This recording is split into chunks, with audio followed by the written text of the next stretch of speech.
Hello guys, আপনারা কি কোনোদিন মহিষের পিঠে চড়ে দেখছেন? তো এই কথা বললাম কারণ এখন আমি মহিষ আনতে যাচ্ছি। তো আমি এখন পিঠে চড়বো না, এখন মাত্র গোসল দিয়ে আসলাম। যদি গোসল দিয়েও না থাকতাম তো পিঠে চড়ে দেখাতাম। তো পিঠে না চলতে পারলাম, একদম কাছাকাছি থেকে দেখাবো। তো অনেকেই আছে শহরে থাকে বা গ্রামে থাকে, তাদের মহিষ নাই বা তাদের গ্রামে এলাকায় মহিষ নেই।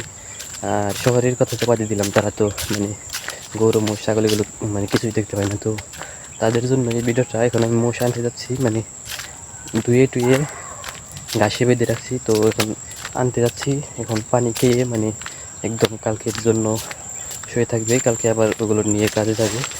তো যাই হোক, ওগুলো বলে যাই, তারপরে আপনাদের দেখাচ্ছি। তো সবই দেখাই, গ্রামের সব কিছু দেখাতে হবে। এই যে একটা দাদু এখান দিয়ে যাচ্ছিল, এত জঙ্গল, তার কারণ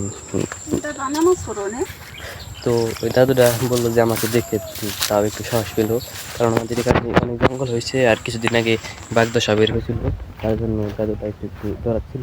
তো তাই বললো, আমি বললাম আমিও ডরাই, আমাকে দেখে সাহস পাওয়ার কোনো কথা নেই। দেখেন দড়ি দেখা যাচ্ছে, মহিষ গেছে জঙ্গলের ভিতরে। এগুলো কি কথা? মহিষ একবার জঙ্গলের ভিতরে হয়ে রয়েছে। বেড়া, দেখেন এত কাছাকাছি থেকে মনে হয় কোনোদিন দেখেন নাই। তো দেখেন,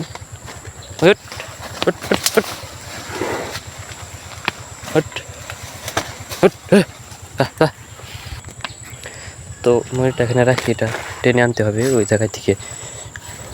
দেখেন আর ওটা জঙ্গলের ভিতরে না, ওটা সুন্দর জায়গায় আছে, আর এটা গেছে জঙ্গলের ভিতরে। কি একটা অবস্থা! এখানে দিছে ঘাস খাওয়ার জন্য, ওই গেছে জঙ্গলের ভিতরে। তো দড়িটা গছি, তো ভিডিও করার তো কেউ নাই, মোবাইল কোথায় রাখবো? তো রাখারও জায়গা নাই এখানে। এখানে রাখলেও মহিষে যে কোনো সময় পাড়া দিতে পারে। তো ভিডিওটা এখন রাখি। তো বলছিলাম অনেক কাছ থেকে দেখাবো। এই দেখেন দেখেন একদম চোখের ভিতরে দেখি, একদম এই যে শিংগুলো দেখেন, মাছে বসে আছে, সম্পূর্ণ শরীরটা দেখেন। এটা ওটার থেকে শক্তিশালী আর কি। দেখেন গোতা দেয় না, দুটাই অনেক ভদ্র। দেখেন ভয় পাচ্ছে। তো এভাবে তো দুইটা নেওয়া যাবে না, দুইটা একদম বাড়িতে নেওয়ার জন্য একদম প্রস্তুত করে নিই, তারপর আবার ভিডিওটা চালু দিচ্ছি। তো ওগুলোর মাথায় দড়ি বেঁধে দিচ্ছে, ওগুলো এখন একাই যাচ্ছে, আর আমি দড়ি আর লাঠি নিয়ে পিছনে পিছনে যাচ্ছি। দেখেন ওগুলো সামনে একাই একা একা যাচ্ছে সামনে। এখন এগুলোকে একটু দৌড়ানো যায়, দেখি কীরকম দৌড় দেয়।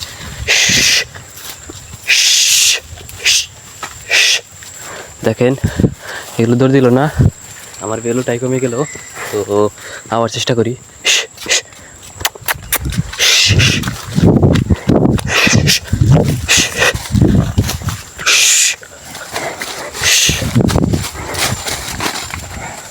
এক চিমটি দৌড় দিচ্ছে, তো ভ্যালু 1 কেজি বাড়ছে। তো এখন আর দৌড় দিতে হবে না, এখন আস্তে আস্তে যাক। আর ব্লগটা এতটুকু ছিল। তারা ভালো থাকবেন সবাই। ভিডিও ভালো লাগলে সাবস্ক্রাইব করে যাবেন, লাইক দিয়ে যাবেন, পরবর্তীতে আরও ভালো ভিডিও পাবেন। আল্লাহ হাফেজ।